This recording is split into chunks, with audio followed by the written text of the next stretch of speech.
ಪುಟದಲ್ಲಿ ಬರೆಯೋ ಬರವಣಿಗೆಲಿ ನಮ್ಮಿಬ್ಬರದೇ ತಾನೇ ಇತಿಹಾಸ.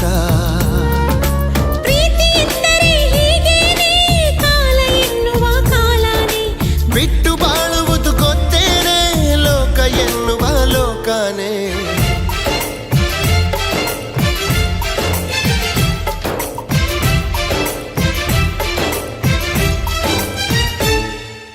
ನಿನ್ನಾಣೆ ನಿನ್ನಾಣೆ ಪ್ರೀತಿ ದೇವತೆ ನಿನ್ನಾಣೆ, ನೀನಿಲ್ದೆ ನಾನೆಲ್ಲ ದೇವರಾಣೆ.